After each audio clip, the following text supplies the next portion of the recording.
Saúdo a todos com a graça e a paz do Senhor Jesus. Amém? Para mim é um privilégio muito grande estar com os irmãos. Sempre sinto-me muito honrado e contente quando tenho a oportunidade de estar com vocês. Estive o ano passado visitando rapidamente numa escola dominical e neste final de semana. Que bênção! E para mim é uma alegria toda especial, porque, como Reneu bem falou, a nossa caminhada é de muitos anos. Essa foi a segunda igreja que fez parceria com a Missão Juvep há mais de 25 anos, quando estávamos começando a caminhada, quando a Juvep ainda não era conhecida e quando nós estávamos desbravando as nossas primeiras incursões em favor da evangelização dos sertões, e tivemos o privilégio de indicar 2 pastores para serem apoiados pelos irmãos, o pastor Sidônio e o pastor Nezinho, homens fiéis a Deus que dedicaram suas vidas. Sidônio continua dedicando a obra do Senhor e Nezinho faleceu em junho passado. E de forma que nós somos muito gratos. Então, pastor Theo, irmão Reneu, igreja Betânia, a nossa gratidão por esta caminhada de longos anos. Os meus cabelos eram mais escuros e eram mais abundantes quando começamos a nos relacionarmos com os irmãos. E fico feliz também pelo envolvimento da igreja com a campanha dos 21 dias. Eu trouxe, eu acho que uns 20 livros desse. Então, se você não fez a campanha, junto com um grupo de irmãos que está concluindo hoje, você pode, então, começar hoje a campanha. O livro é apenas R$5. São 21 dias, cada dia com uma meditação, com um texto informativo sobre desafios dos sertões e também dos povos minoritários. Além de ser uma leitura edificante, também você vai ficar mais enriquecido com as informações a respeito da realidade e dos desafios da evangelização dos sertões. Apenas R$5 o livro. E temos esse livro, O Grito do Sertão Nordestino, que foi um presente que recebemos de uma agência missionária irmã, a ProSertão, quando completamos 30 anos de ministério, há 3 anos atrás. Apenas R$10. Você vai ter aqui no primeiro capítulo a história da Missão Juvep, um capítulo sobre cultura sertaneja, para você entender melhor a cosmovisão, o jeito de viver e os costumes do povo sertanejo. E alguns outros capítulos interessantes, relacionados ao desafio do sertão. E nesta manhã, queridos, eu quero primeiramente compartilhar um pouco sobre alguns desafios da Missão Juvep. Logo depois quero apresentar alguns dados estatísticos sobre o desafio dos sertões.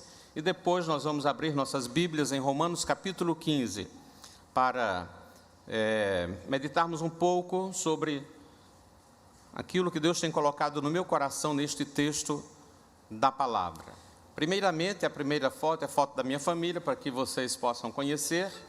O Daniel, a minha esposa, Ana Tereza, lá na ponta, Florida, o Daniel e a Isabelle. Daniel está com 22 anos, a Isabelle com 19 anos. Essa é a nossa família. Louva a Deus pela vida destes que Deus me deu. Temos caminhado juntos aí na obra do Senhor. Essa é uma foto que eu acho muito bonita da nossa sede. Essa vista aérea ficou lindíssima. E nós temos aqui, olha, aqui no meio aí do nosso claustro, a nossa casa de oração.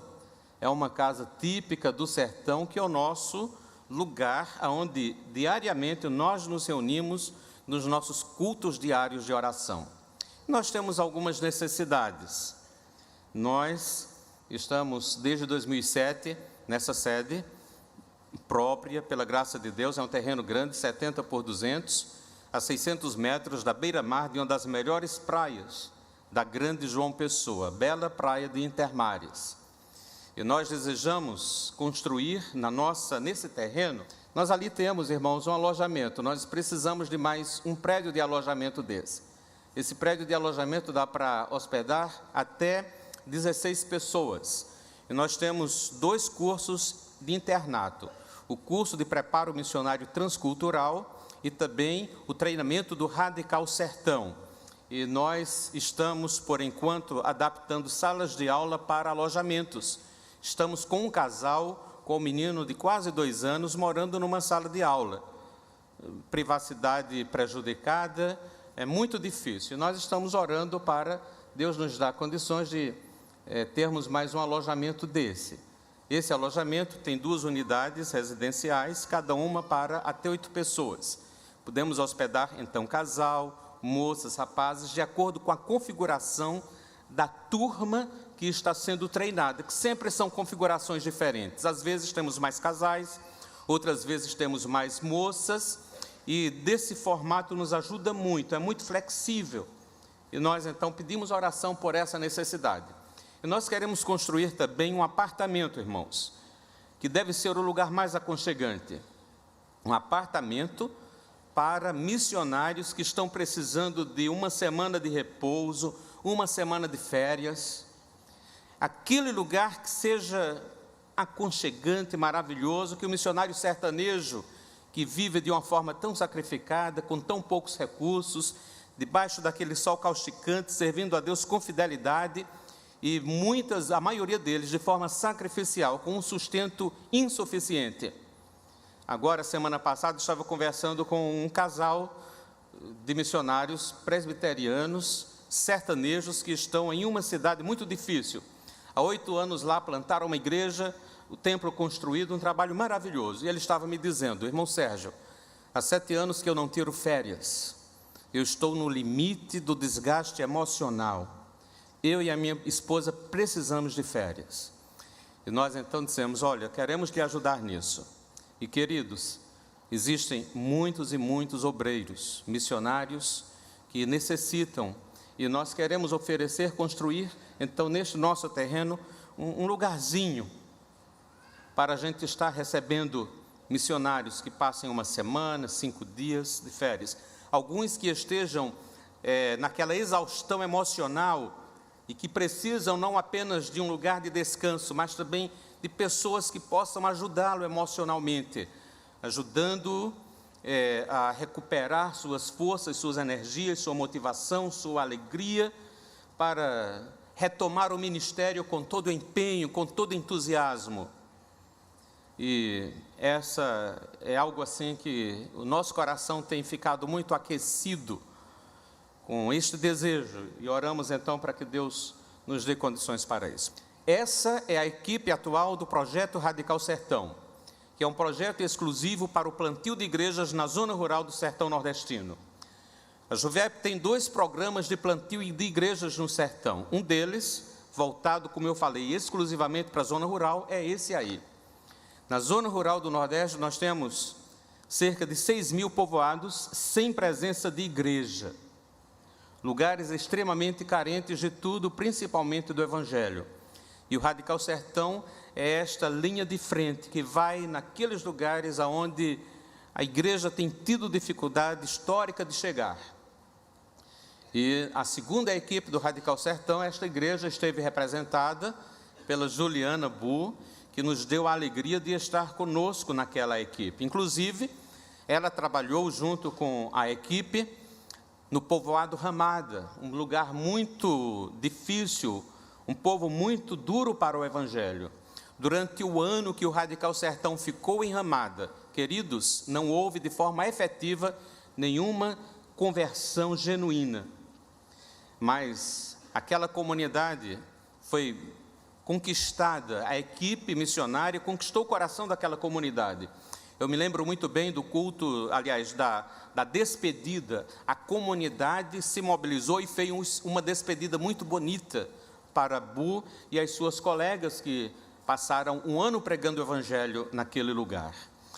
A comunidade, uma pessoa fez uma poesia, eles apresentaram no Data Show fotos e foi surpresa para toda a equipe, uma surpresa muito gostosa. Eles prepararam comidas, bebidas, e foi muito gostoso. No outro dia, no domingo pela manhã, eu estava com a Gisele, uma menininha de 7 anos, linda, morava vizinha à casa onde as voluntárias do Radical Sertão residiram. E eu então perguntei a Gisele: Gisele, qual foi a coisa mais importante que as tias, que essas missionárias que ficaram 1 ano morando aqui com vocês, ensinou?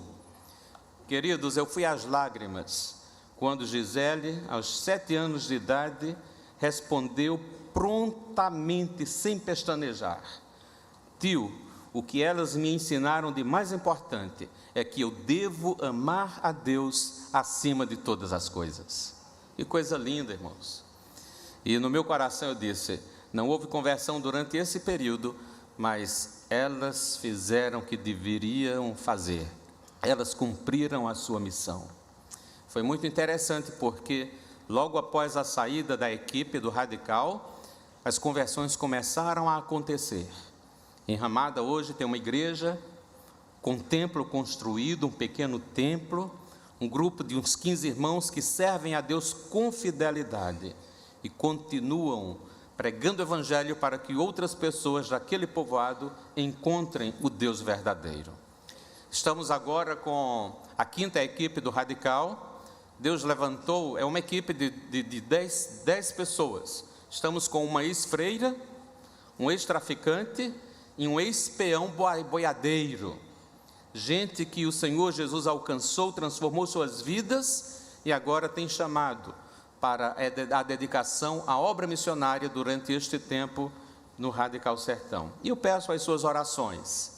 E, queridos, eu confesso, eu nunca venho aqui sem confessáveis segundas intenções. Então, uma das minhas segundas intenções é que o Espírito Santo de Deus possa mover o coração de alguém para participar da próxima equipe do Radical Sertão, que começará as suas atividades em julho do próximo ano. Será a 6ª equipe.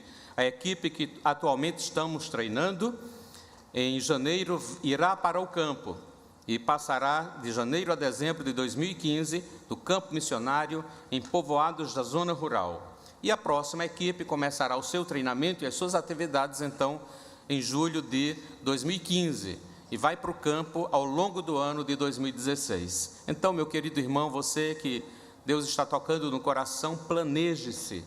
E tudo vai ficar organizado. Deus vai abrir as portas e você poderá dedicar 1 ano e meio da sua vida para a evangelização de um povoado sertanejo, e você vai ganhar almas para o Senhor Jesus ali. Então, esperamos você. Após o culto, ou hoje à noite, a gente pode conversar e você pode ter mais informações.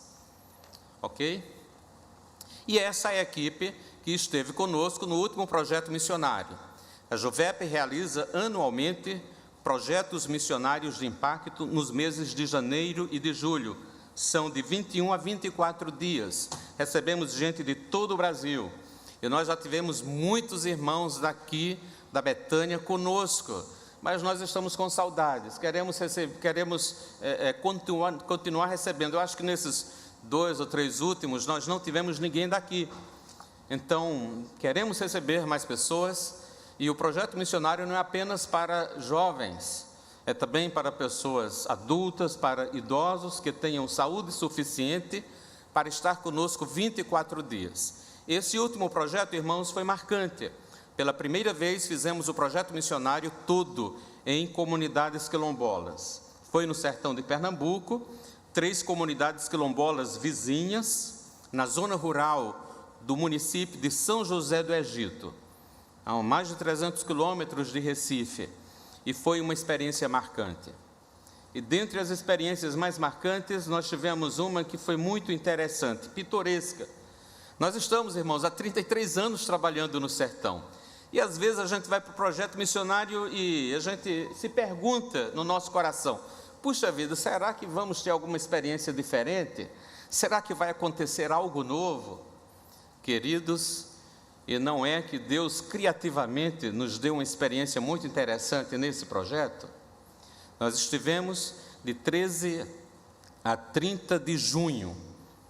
Entre eles, e num dos dias, toda a equipe foi para os lugares mais distantes e mais inóspitos daquela região.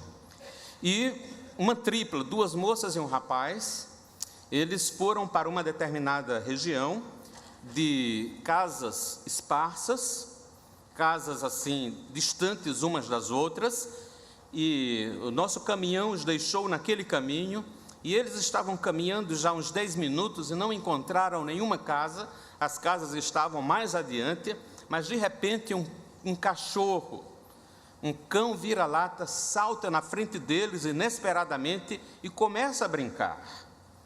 E eles acham aquilo engraçado e logo dão nome ao cachorro, chamaram-no de Rex. Mas Rex estava com uma postura muito interessante, uma atitude muito interessante. O Rex olhava assim para eles e seguia adiante como quem dizendo: olha, por favor, me sigam. E eles foram seguindo aquele cachorro, até que a estrada se bifurcou. E o Rex foi para a direita e eles seguiram para a esquerda. Depois de alguns minutos, eles perceberam: puxa vida, parece que aqui não vai dar em lugar nenhum, vamos voltar. E nisso, o Rex já tinha ido ao encontro deles. E o Rex então os conduziu para aquele outro caminho da direita.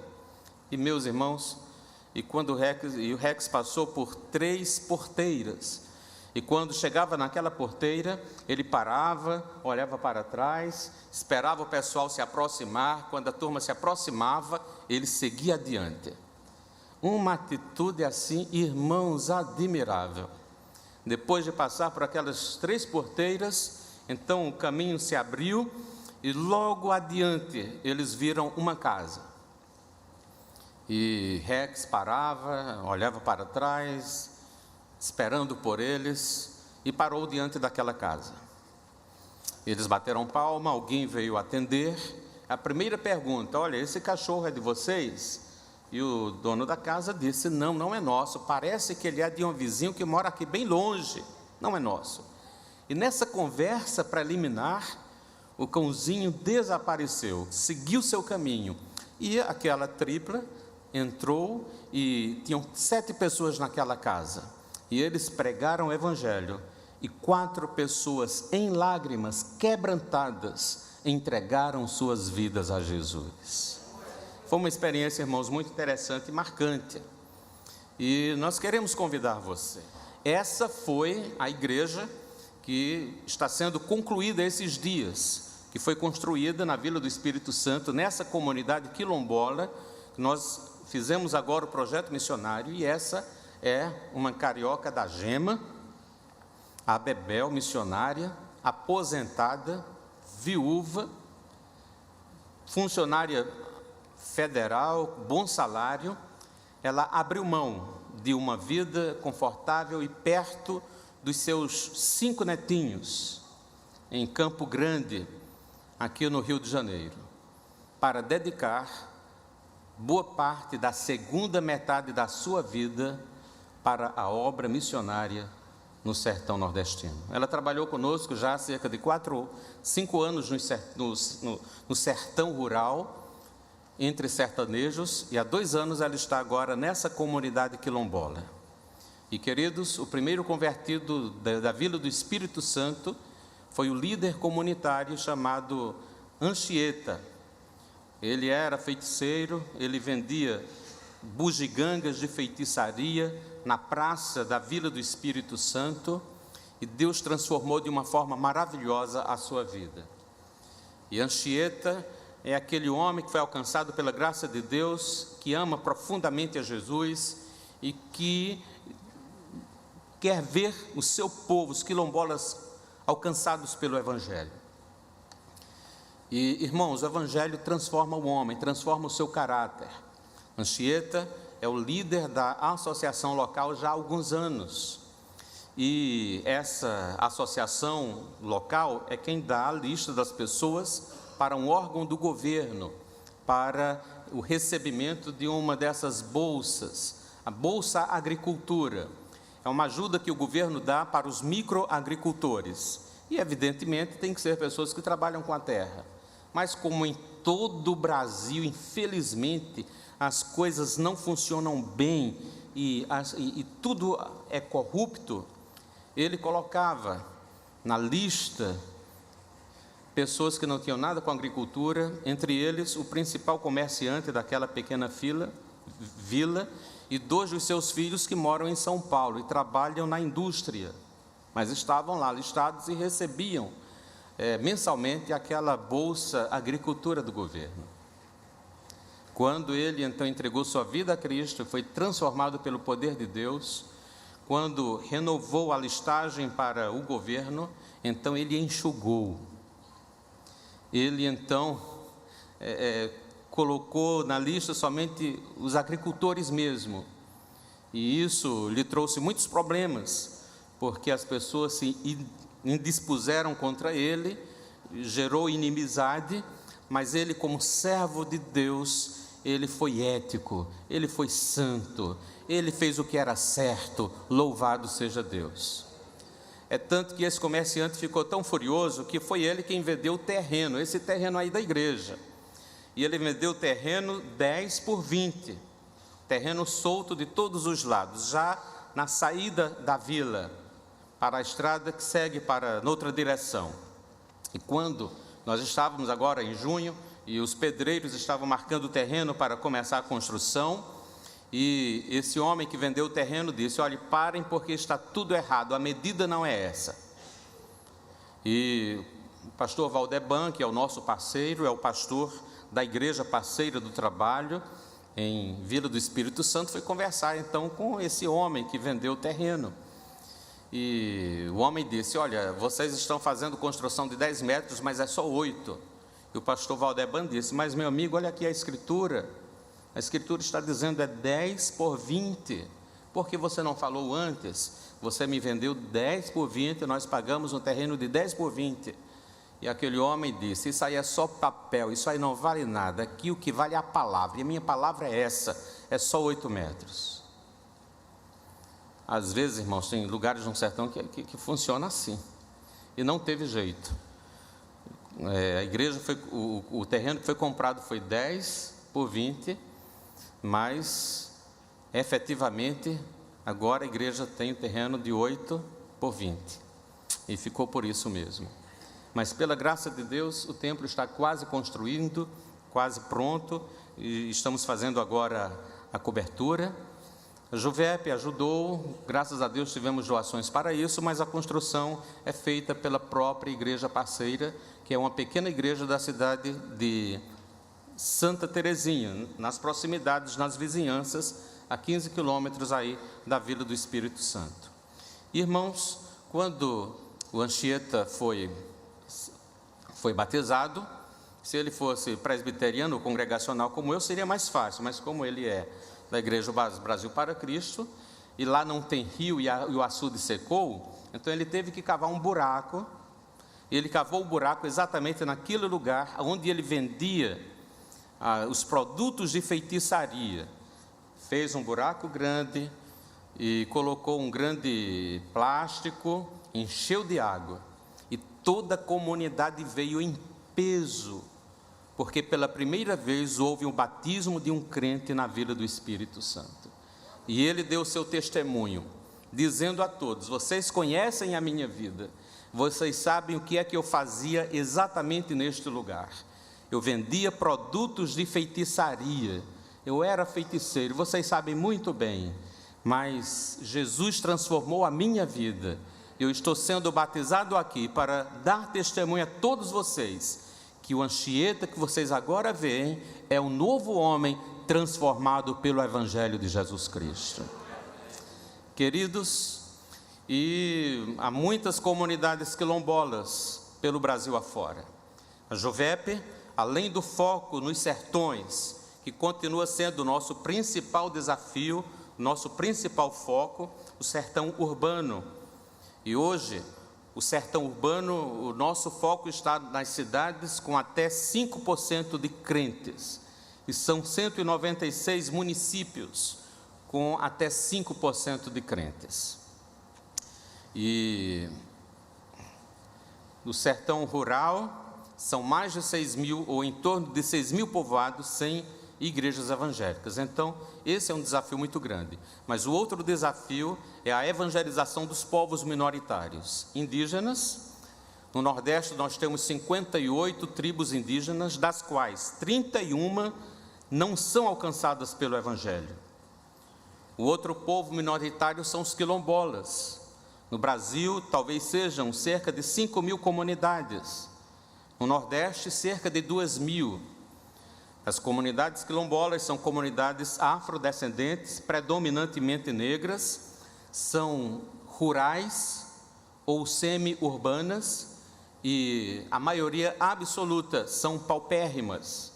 E nós estimamos que, no máximo, 2% dos quilombolas no Brasil conhecem a Cristo. E, então, é um grande desafio a evangelização das comunidades quilombolas. E o outro povo minoritário são os ciganos. No Brasil devem ter cerca de 800 mil a 1 milhão de ciganos. O Nordeste é a região do Brasil com o maior número. Cerca de 300 mil de ciganos moram no Nordeste. No Nordeste só tem ciganos da linhagem Calon. E nós estimamos que no máximo 1% dos ciganos no Brasil conhecem a Cristo.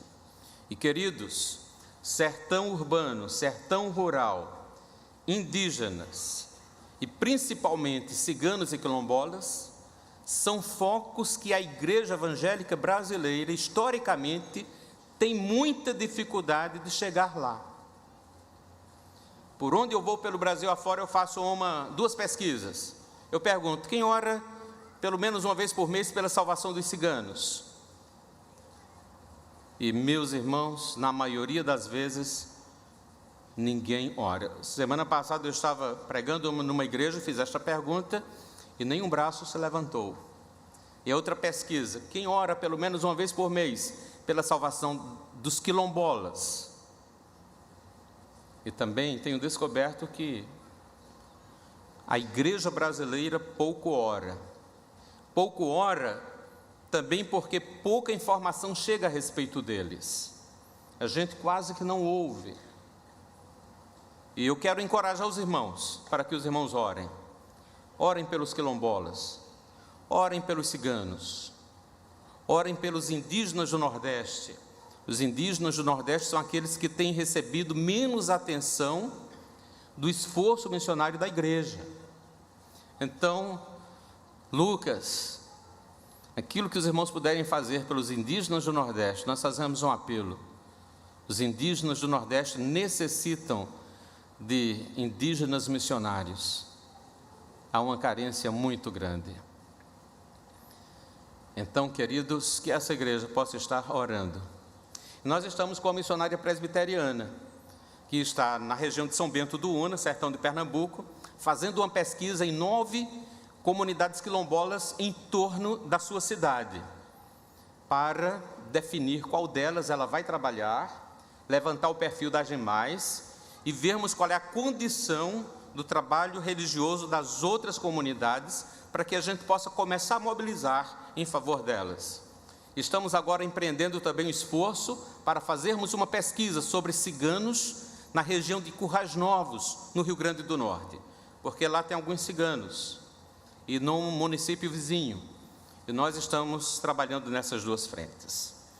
Precisamos muito das suas orações. Bem, o próximo projeto missionário será de 5 a 26 de janeiro, e vamos para Assunção, no Piauí, uma cidade com menos de 4% de crentes, e tem uma comunidade quilombola a 22 quilômetros da cidade, que mora assim num vale profundo. Energia elétrica só chegou nesse quilombo em 2008, então até aquela época eles não sabiam o que era eletrodomésticos. E é um lugar que, quando a gente entra, parece que entramos no túnel do tempo e estamos há 50 anos atrás. Essa comunidade quilombola chamada Sítio Velho, moram mais de 500 pessoas lá, e é um desafio muito grande. Para os irmãos terem uma ideia, um obreiro da Assembleia de Deus morou lá 1 ano, saiu, e não deixou nenhum crente. Irmãos, quando o pessoal da Assembleia vai, sai e não fica nenhum fruto, é porque o negócio é duro. E nós estamos desejando de colocar lá uma equipe do Radical Sertão, para que essa equipe viva o Evangelho e pregue o Evangelho entre eles, para a glória de Deus. São alguns dos nossos desafios e necessidades, irmãos. Como eu já falei, queremos construir um apartamento para receber missionários, queremos construir um alojamento, queremos fazer também o nosso estacionamento, que está muito precário, precisamos dar calçar o nosso estacionamento em nossa sede. E nós também precisamos, isso são as necessidades infraestruturais e as necessidades ministeriais. Estamos orando por 10 casais plantadores de igreja, gente que esteja disposta a ir para esses lugares inóspitos, esses lugares difíceis, casais que não tenham medo de viver alguns anos da sua vida em lugares onde há restrições de conforto, restrições na área de educação, de saúde, lugares com um clima inclemente, lugares de difícil acesso. Afinal de contas, irmãos, os lugares confortáveis, os locais mais agradáveis e mais fáceis, a igreja já chegou. A igreja já chegou em Niterói, a igreja já chegou em João Pessoa, a igreja já chegou no Rio. A igreja ainda não chegou naqueles lugares mais inóspitos, mais difíceis, que exige uma dedicação mais sacrificial de quem vai para o campo. E, pastor Theo, eu gostaria de receber um casal daqui da igreja.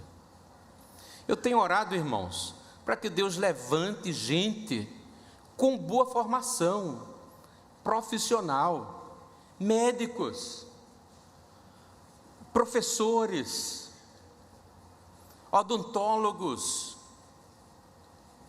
bons pedreiros, padeiros, empresários, que possa abrir um pequeno comércio, alguma coisa, e ser luz, ser sal e luz, ser pregador do Evangelho, ser missionário, quem sabe bivocacional, fazedor de tenda, e também os missionários clássicos, aqueles que vão e não se envolverão com nenhuma atividade senão a pregação do Evangelho, a evangelização, discipulado, o plantio de igrejas.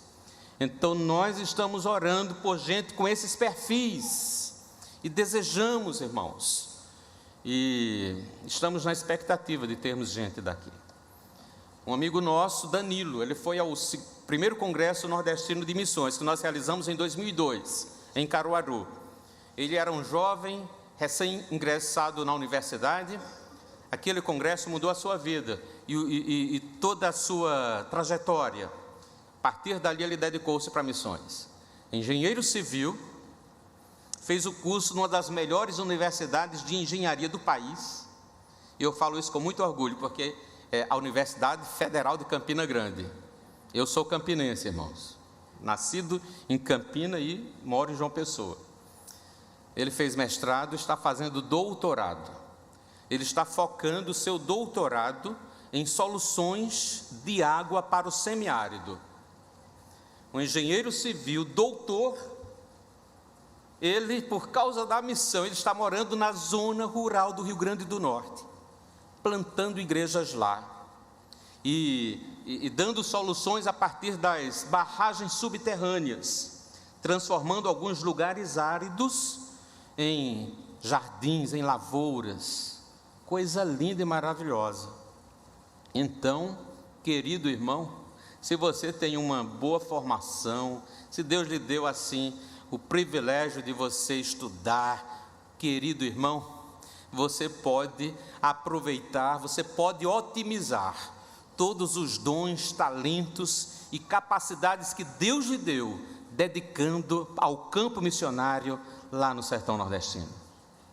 Não será desperdício, o aproveito será muito maior.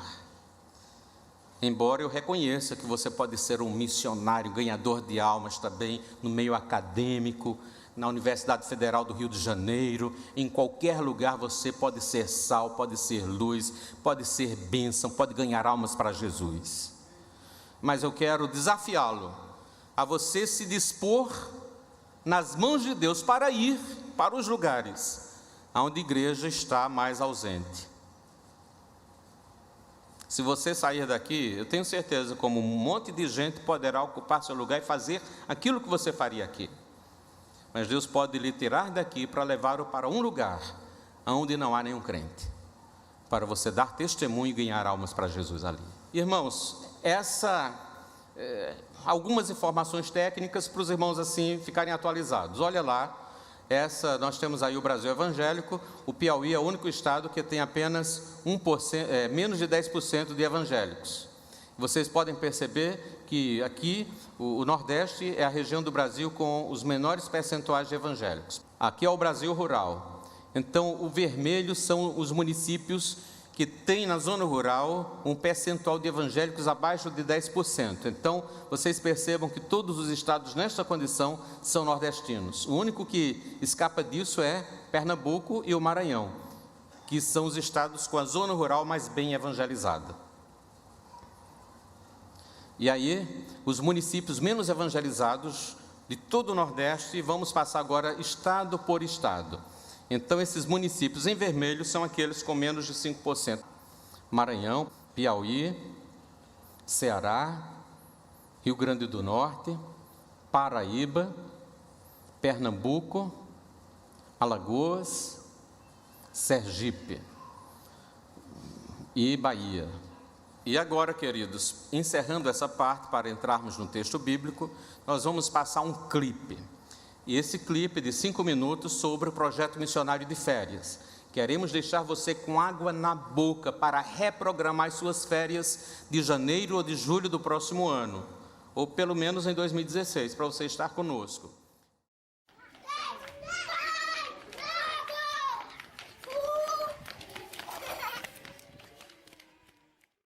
Na batida da zabumba, no compasso do violão, Jesus Cristo te convoca, vem pregar para o sertão.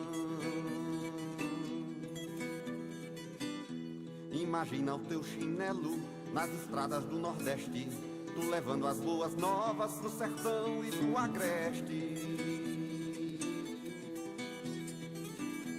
Depois de cada horizonte, do mocinho ao mais velho, toda gente tão carente da mensagem do Evangelho. Vem, menino, mostra a tua luz, põe no velador, faz resplandecer,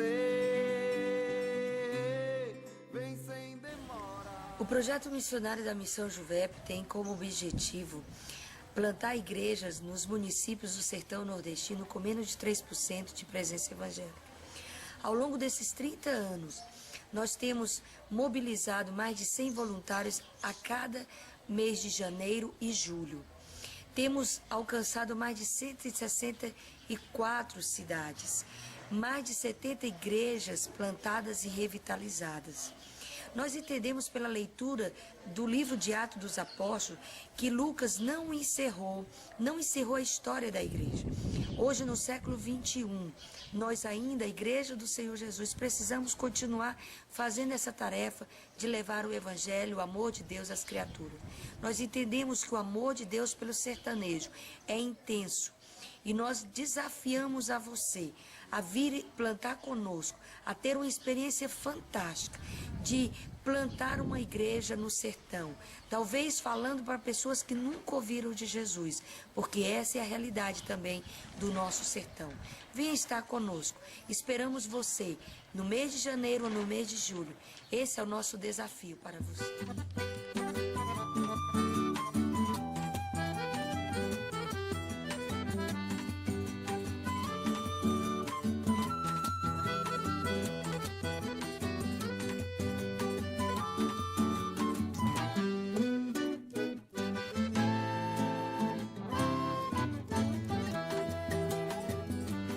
Seja corajoso e lance mão porção de fé que tens, porque é tua. Peça, creia, venha para as ruas. Olá, tudo bem? Meu nome é Newton Ricardo, sou da Igreja Evangélica de Vilhar em Osasco, São Paulo. Estou aqui voltando de um dia de evangelização aqui no sertão. Estamos em Jamacaru e foi um tempo muito bom, porque hoje houve conversão. O ID de Jesus está sendo cumprido aqui nessa terra. Obrigado pela oportunidade de estar aqui, obrigado a Juvep. Um abraço a todos. Olá pessoal, meu nome é Alexandra, eu sou aqui do estado do Ceará mesmo, especificamente da cidade de Maranguape.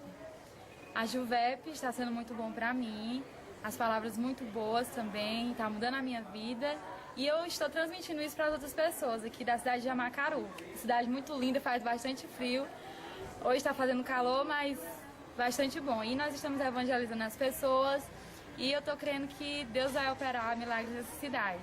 É isso que eu tenho para dizer, venham para a Juvep, que é muito bom.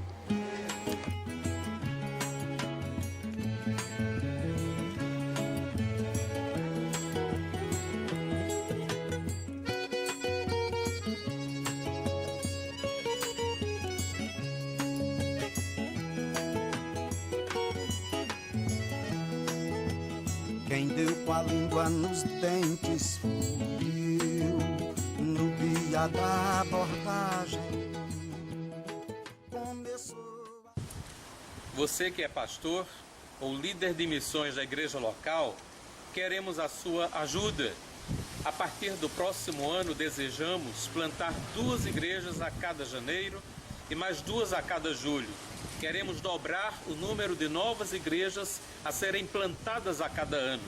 E para isso precisamos aumentar o número de voluntários participantes dos nossos projetos missionários. Por isso fazemos um apelo. Envie jovens da sua igreja, adultos, voluntários, gente que dedique as suas férias de janeiro ou em julho para estar conosco plantando igrejas no sertão nordestino. E ainda mais, a sua igreja, em parceria com a Missão Juvep, pode abrir campos missionários, plantar igrejas nas cidades mais carentes do Evangelho do sertão nordestino. E assim, a sua igreja estará abrindo novas igrejas no sertão. Nós podemos lhe ajudar nisso e juntos faremos a obra missionária, levando o reino de Deus a todas as cidades do sertão nordestino. Rio Grande do Norte, Mato Grosso do Sul, Piauí, Brasília, Ceará, Paraíba, Rondônia, São Paulo, Paraná, Santa Catarina, Mato Grosso, Estados Unidos, Suíça, Guiné-Bissau, Alemanha.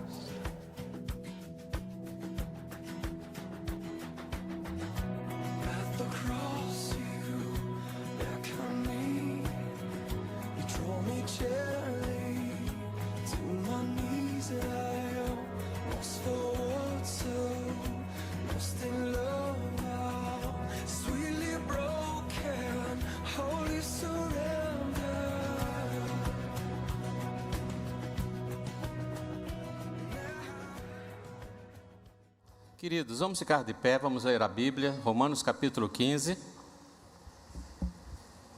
a partir do verso 14.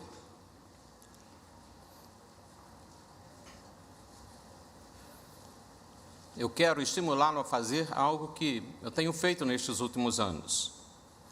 Irmãos, nós precisamos ter uma visão panorâmica da Bíblia. E a gente adquire na medida em que a gente lê a Bíblia de Gênesis a Apocalipse. Essa leitura corrida, mas uma coisa que faz muito bem também é dar aqueles mergulhos em textos específicos, e eu quero estimulá-lo a começar fazendo isso com as pequenas cartas, pequenos livros bíblicos. Você escolhe, por exemplo, Colossenses, lê 10, 20, 30, 40 vezes esse livro, compra comentários bíblicos, comentários assim mais técnicos, como da editora Vida Nova, comentários mais devocionais como o da Agnus, do Hernandes Dias Lopes. E você lê esses comentários bíblicos e lê algumas dezenas de vezes aquele texto, aquele livro bíblico. É um mergulho e vai ser enriquecedor. Você vai aprender muita coisa São leituras, irmãos, são mergulhos transformadores. E eu tenho feito isso há 2 anos nesse texto de Romanos. Eu descobri, por exemplo, que em Romanos capítulo 15, Paulo nos mostra pelo menos 18 princípios e diretrizes que norteavam o seu ministério missionário. E como a palavra de Deus não caduca, é importante nós sabermos isso, porque os princípios que norteavam o ministério de Paulo devem ser os mesmos princípios que devem continuar norteando o esforço missionário da Igreja do Senhor Jesus, agora no século 21. Então, eu quero compartilhar com vocês algumas coisas sobre esses meus mergulhos em Romanos capítulo 15. A partir do verso 14, diz assim o texto bíblico: E estou certo, meus irmãos, sim, eu mesmo, a vosso respeito, de que estáis possuídos de bondade, cheios de todo conhecimento, aptos para vos admoestardes uns aos outros. Entretanto, vos escrevi em parte mais ousadamente, como para vos dizer isto de novo à memória, por causa da graça que me foi outorgada por Deus, para que eu seja ministro de Cristo Jesus entre os gentios, no sagrado encargo de anunciar o Evangelho de Deus, de modo que a oferta deles seja aceitável, uma vez santificada pelo Espírito Santo. Tenho, pois, motivo de gloriar-me em Cristo Jesus nas coisas concernentes a Deus, porque não ousarei discorrer sobre coisa alguma, senão sobre aquelas que Cristo fez por meu intermédio, para conduzir os gentios à obediência por palavra e por obras, e por força de sinais e prodígios, pelo poder do Espírito Santo, de maneira que, desde Jerusalém e circunvizinhanças até ao Ilírico, tenho divulgado o Evangelho de Cristo, esforçando-me deste modo por pregar o Evangelho, não onde Cristo já for anunciado, para não edificar sobre fundamento alheio. Antes, como está escrito, hão de vê-lo aqueles que não tiveram notícia dele, e compreendê-lo os que nada tinham ouvido a seu respeito. Essa foi a razão porque também muitas vezes me senti impedido de visitar-vos, mas agora, não tendo já campo de atividades nestas regiões, desejando há muito visitar-vos, penso em fazê-lo quando em viagem para a Espanha, pois espero que, de passagem, estarei convosco, e que para lá seja por vós encaminhado, depois de haver primeiro desfrutado um pouco da vossa companhia. Amém. Amém. Vamos orar? Senhor, o Senhor nos tem falado ao coração desde o culto de abertura desta conferência. Acredito que também pelos testemunhos e pelas informações que eu já compartilhei com a igreja, que o Senhor também tem tocado em corações.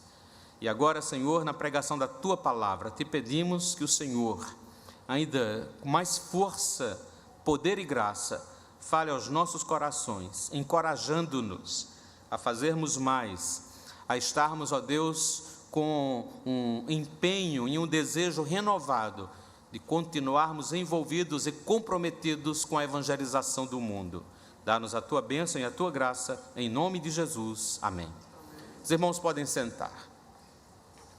Queridos, indo já para os finalmente por causa da hora, a gente sabe que Paulo escreveu esta carta com alguns objetivos bem específicos. E os comentadores têm um consenso de que um dos objetivos de Paulo ter escrito esta carta é uma carta riquíssima, de um conteúdo teológico profundo. Nos primeiros capítulos, Paulo expõe de forma magistrosa e profunda o conteúdo da sua pregação, o conteúdo do Evangelho. Por isso, nós precisamos, irmãos, como igreja dos nossos dias, lermos Romanos. É impossível entendermos profundamente o Evangelho sem nos debruçarmos nos primeiros capítulos desta preciosíssima carta. E Paulo, então, depois de expor o conteúdo da mensagem, o Evangelho, e dar algumas orientações para que aquela igreja mista, formada por cristãos judeus e cristãos gentios, possam conviver melhor, apesar das suas diferenças culturais. E agora, finalizando no penúltimo capítulo, ele abre o coração e diz, em outras palavras, eu escrevi tudo isso para que vocês conheçam mais profundamente o meu ministério, a mensagem que Deus me confiou, que é a mesma mensagem que alcançou vocês. Mas na verdade eu queria que vocês conhecessem tudo isso. Eu queria também ajudá-los a, como igreja, viverem melhor para a glória de Deus, porque eu quero que vocês estejam comigo associados. E no verso 24 que lemos, Paulo então expõe: eu quero visitar vocês e depois eu quero que vocês me encaminhem, que vocês vão junto comigo para juntos levarmos o evangelho aos confins da terra, a Península Ibérica, aos espanhóis. Então Paulo aqui diz: olha, eu quero que vocês vão junto. Mas ao longo desse capítulo, Paulo expõe para aquela igreja os fundamentos e as diretrizes que norteiam todo o seu esforço missionário. Por exemplo, irmãos, no verso 20, Paulo mostra que ele tem um compromisso pessoal: esforçando-me. No verso 20 ainda, tem um objetivo: pregar o evangelho. Ainda no verso 20, ele tem uma prioridade: pregar o evangelho nos lugares onde Cristo não foi ainda anunciado.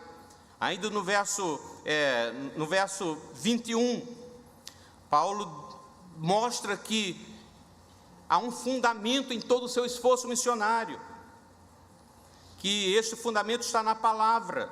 A Bíblia viva translitera o verso 21 de uma forma muito interessante. Diz assim na Bíblia viva: tenho seguido o plano já delineado nas Escrituras, onde Isaías diz que aqueles que nunca ouviram o nome de Jesus o verão e o compreenderão. Então Paulo está dizendo: olha, não é invenção minha, esse meu esforço para levar o evangelho aos lugares onde Cristo não foi anunciado, levar o evangelho aos gentios, é algo que já foi delineado, é algo que já está nas Sagradas Escrituras, e na medida que eu alcanço um lugar que Cristo ainda não foi anunciado e prego ali o evangelho, as Sagradas Escrituras estão se cumprindo por meu intermédio, e eu quero que vocês estejam comigo nesta aventura maravilhosa, fazendo cumprir as profecias bíblicas, que aqueles que nunca viram, verão Jesus, através da pregação do evangelho, que vai alcançar todos os povos, todos os homens em todos os lugares. Paulo, no capítulo 16, Paulo diz que tem um propósito. Paulo deixa muito claro: o propósito de todo o esforço missionário de Paulo é a glória de Deus. No verso 18, Paulo mostra muito clara a finalidade de todo o seu esforço missionário, que é conduzir os gentios à obediência. No verso 19, Paulo mostra que todas as realizações e conquistas são por causa de uma força realizadora, capacitadora, que é o poder do Espírito Santo que age na sua vida. Paulo mostra àquela igreja que ele tem um desafio diário, ao longo da sua carreira vitoriosa, como apóstolo, como missionário, como pregador do evangelho. E no verso 19, Paulo fala que o seu desafio diário é pregar de modo completo o evangelho do Senhor Jesus Cristo. Mas, queridos, eu quero me deter apenas num desses fundamentos, e naquilo que nós encontramos no verso 20, quando Paulo expõe qual é o seu compromisso. A força capacitadora é do Espírito Santo. Paulo sabe muito bem que quem faz tudo é Deus. Todo o avanço e todas as conquistas na pregação do evangelho é fruto da graça de Deus, é Deus quem faz, usando-o como um instrumento em suas mãos. Mas a contrapartida dele expressa-se neste verbo, no início do verso 20. Qual é o verbo, irmãos? Verso 20. Vamos dizer todos juntos? Esforçando-me. Esforçando-me. E, queridos, quando a gente volta para o verso 16, olhe bem o que diz o verso 16: para que eu seja ministro de Cristo entre os gentios, no sagrado encargo de anunciar o evangelho de Deus. Esta expressão sagrado encargo é uma palavrinha grega, hierorgeu. Essa palavra remonta aos sacerdotes veterotestamentários, aqueles que eram fiéis e tão zelosos pelas coisas de Deus, que eram sacerdotes dispostos a sacrificar suas vidas e, se fosse necessário, estavam dispostos a morrer pelas coisas de Deus. Então Paulo está dizendo que a pregação do Evangelho para ele é um sagrado encargo, é um compromisso de vida, um compromisso de morte, é algo pelo qual ele está disposto a tudo, a sofrer o que for necessário. Para Paulo, a pregação do Evangelho é um sagrado encargo, é um compromisso em que está embutido a disposição para renúncias, a disposição para sacrifícios, está pronto para tudo.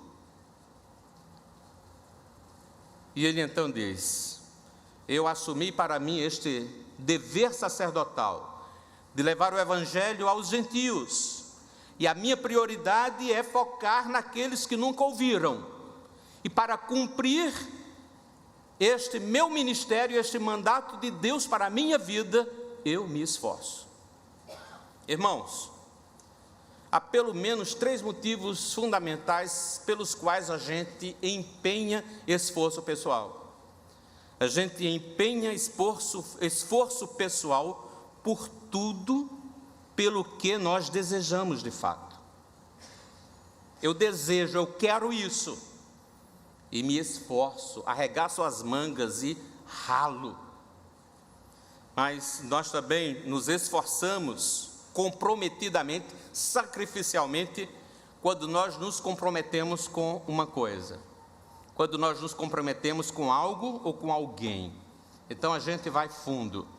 E nós também nos esforçamos nessa dimensão sacrificial de ir à luta e não abrir mão daquilo quando nós amamos alguma coisa ou alguém. Então nós nos esforçamos pelo que desejamos, pelo que nos comprometemos e pelo que amamos.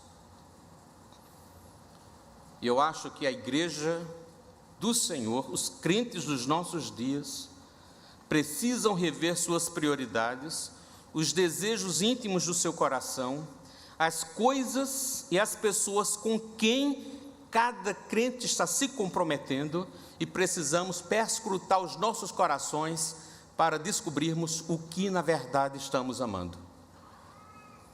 Eu não concordo com a teologia de São Bernardo, que foi um frade do século XII, mas nos seus escritos ele disse 2 coisas muito importantes. São Bernardo, num dos seus escritos, ele escreveu que nós devemos amar a Deus, e a medida de amar a Deus é amá-lo sem medida. E outra coisa que ele falou, que nós devemos amar a Deus por um único motivo: por Deus mesmo. O único motivo de amarmos a Deus é o próprio Deus, louvado seja o seu santo nome. E meus queridos irmãos, a igreja dos nossos dias precisa se esforçar mais pela causa do Evangelho. Eu gostaria que você abrisse a Bíblia em 1 Coríntios capítulo 9, e você vai ver aí, queridos, um coração comprometido, um coração pronto ao esforço, para que este Evangelho alcance mais pessoas, chegue mais longe. 1 Coríntios capítulo 9, verso 12, a última expressão do verso, Paulo está dizendo: suportamos tudo para não criarmos qualquer obstáculo ao Evangelho de Cristo. No verso 16 ele diz: se anuncio o Evangelho, não tenho de que me gloriar, pois sobre mim pesa esta obrigação, porque ai de mim se não pregar o Evangelho. No verso 19 Paulo diz: porque sendo livre de todos, fiz-me escravo de todos, a fim de ganhar o maior número possível. O esforço de Paulo ia aos limites da sua humanidade, das suas forças. Ele estava disposto a se tornar o mais baixo dos homens. escravo do outro, se essa sua atitude de humilhação, de auto-humilhação, de rebaixamento, de abrir-se novas oportunidades para alcançar um maior número de pessoas. Verso 23. Tudo faço por causa do Evangelho, com o fim de me tornar cooperador com ele. Agora vamos para 2 Coríntios capítulo 11. A partir do verso 16, Paulo fala dos seus sofrimentos. Sofrimentos por amor do Evangelho. Não precisa nós lermos todo esse texto, os irmãos conhecem. Paulo fala das chibatadas, dos naufrágios, das traições, dos apedrejamentos, dos perigos de morte. Paulo fala de todo o seu sofrimento que ele suportou com alegria e por amor do Evangelho, por amor de Jesus. Paulo amava tanto a Jesus que ele estava disposto a tudo. Na sua terceira viagem missionária, ele está na casa de uma família muito abençoada, família de Filipe. As filhas de Filipe eram moças usadas por Deus de uma forma maravilhosa. A Bíblia não fala, mas a esposa de Filipe devia ser também uma mulher cheia da graça de Deus. E ali, o profeta Ágabo diz que muito sofrimento espera Paulo na cidade de Jerusalém, para onde Paulo estava se dirigindo. Os irmãos dizem: Paulo, muda a sua agenda, não vá para Jerusalém. E Paulo então diz: que fazeis chorando e quebrantando meu coração? Pois estou pronto não só para ser preso, mas até mesmo para morrer em Jerusalém pelo nome do Senhor Jesus. Então, queridos, quando Paulo fala à igreja de Roma, no verso 16 do capítulo 15, que ele assumiu o encargo sacerdotal de pregar o Evangelho, e quando no verso 20 ele diz: eu me esforço para levar o Evangelho aos lugares onde Cristo não está sendo anunciado, Paulo não está superfaturando, Paulo não está exagerando. Esse era o seu estilo de vida. Ele se esforçava até as últimas consequências, e Paulo estava disposto a este estilo de vida marcado pela renúncia, marcado pela auto-humilhação, marcado pelo sofrimento. Paulo não era masoquista, mas ele não recuava ante perspectiva de sofrimentos, quando ele sabia que precisava continuar seguindo para frente, para que o Evangelho pudesse ser pregado ali. Paulo não era masoquista, mas ele amava profundamente o Senhor Jesus Cristo. Paulo não buscava para si sofrimentos, mas ele sabia, meu querido irmão, que o sofrimento faz parte da caminhada cristã, da caminhada ministerial.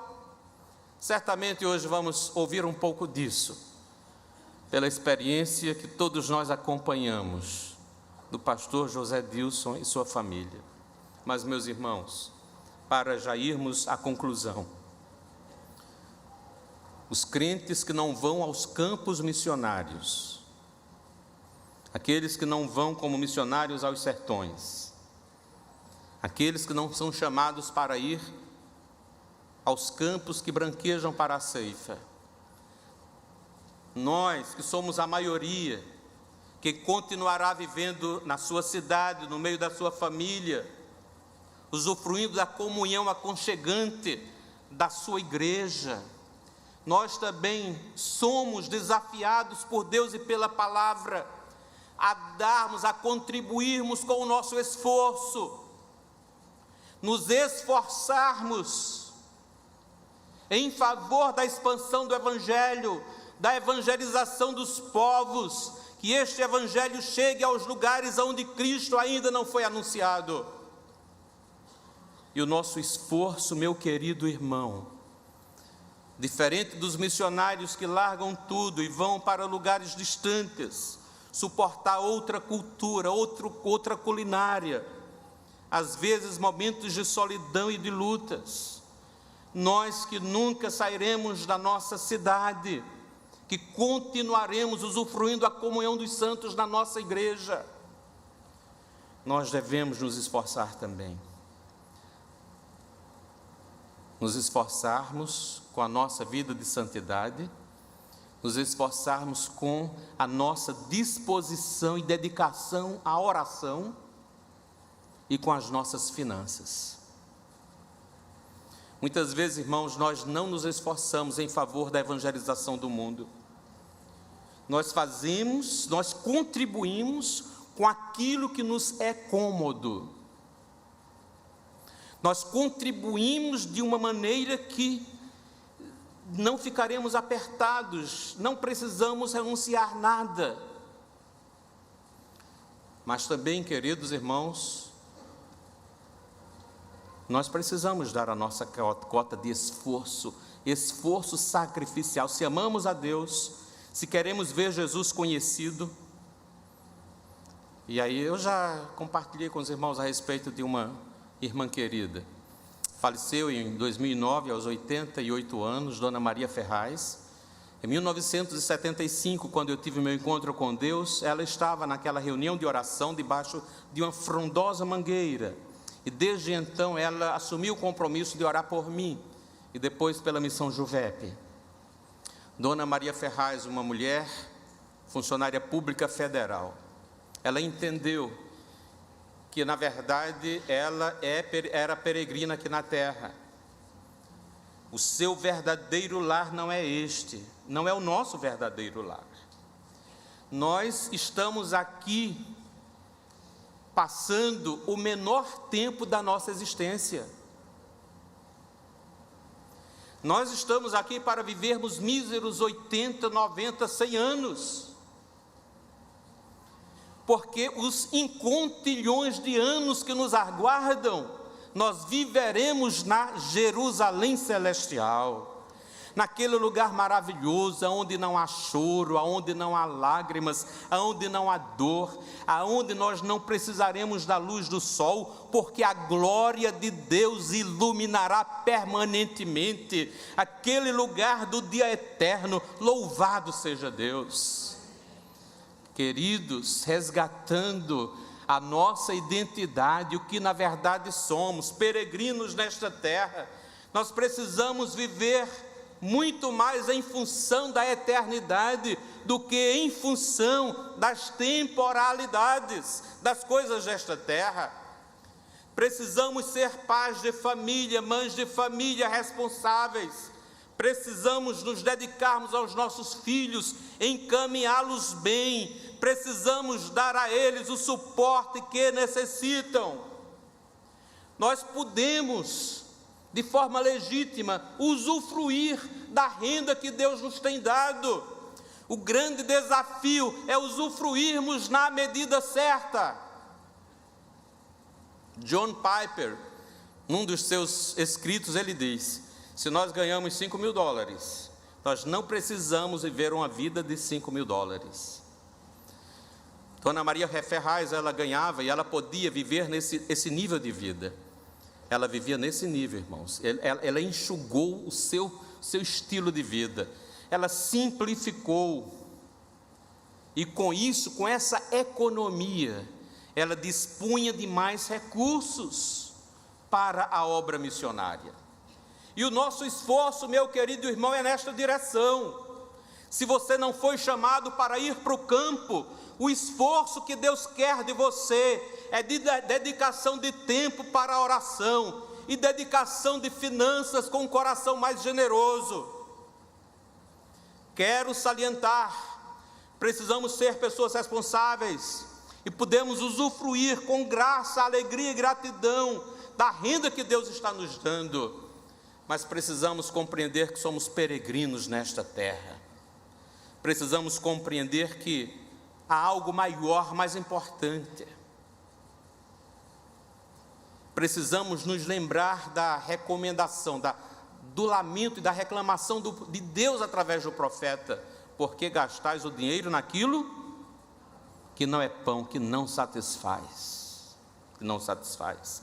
Que Deus nos ajude, meus queridos, a contribuirmos com alegria, com generosidade, a nos esforçarmos, que a nossa vida seja marcada pela renúncia, pelo espírito sacrificial.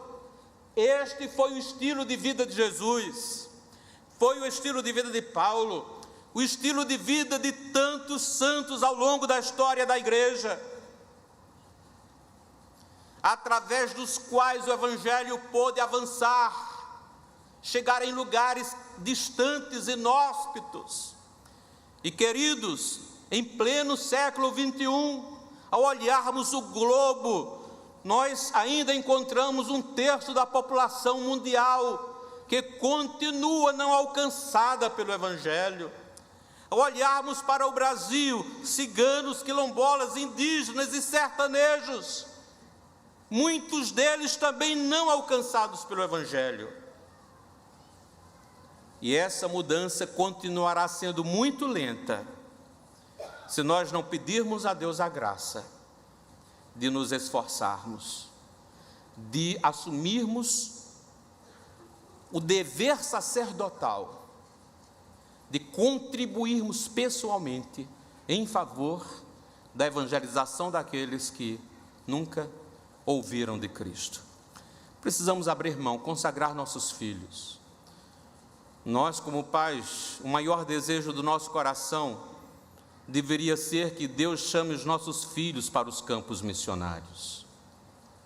Se desejamos que eles sejam médicos, engenheiros, bacharéis do direito, nós poderíamos desejar que com tais formações eles pudessem servir a Deus nos campos.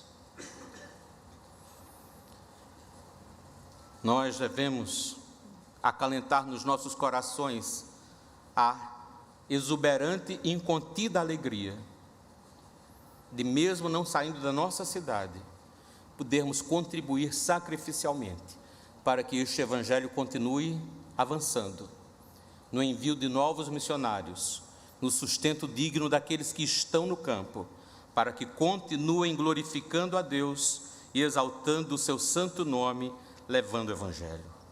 E queridos, nós não teremos força espiritual para vivermos assim, se não pedirmos insistentemente que o Espírito Santo de Deus nos quebrante, que o Espírito Santo de Deus gere transformações nos nossos desejos íntimos, que o Espírito Santo nos converta cada vez mais aos propósitos de Deus, de tal maneira que a gente possa viver com intensidade o que diz em Mateus 6,33, buscai em primeiro lugar o seu reino e a sua justiça, e as demais coisas vos serão acrescentadas. Que Deus nos ajude, por nossa força, e nem tão pouco por nossa consciência, nós teremos força espiritual para nos desfazermos dos nossos próprios egoísmos, da nossa forma cada vez mais secularizada de viver, dos nossos desejos cada vez mais voltados para as temporalidades, para as coisas desta vida. Só o Espírito Santo agindo na nossa vida e nos transformando, nos cristificando. E nós precisamos pedir a Deus que nos cristifique, que nos torne cada vez mais parecidos com Jesus, nas nossas intenções, nas nossas motivações, nos nossos mais íntimos e profundos desejos. Que o Espírito Santo gere essas transformações na nossa vida, para que vivamos muito mais como cidadãos dos céus, do que como cidadãos desta terra. Meu querido irmão, Deus quer contar com você, ainda mais. Deus quer contar com a sua vida, e se você desejar, e se você pedir que o Espírito Santo gere estas conversões no seu interior, na sua vida, no seu coração, na sua mentalidade, você vai contribuir muito mais com a obra missionária. Eu louvo a Deus, esta é uma igreja generosa, esta é uma igreja que tem feito muito, mais de 30 missionários são apoiados, suportados pela generosidade dos irmãos.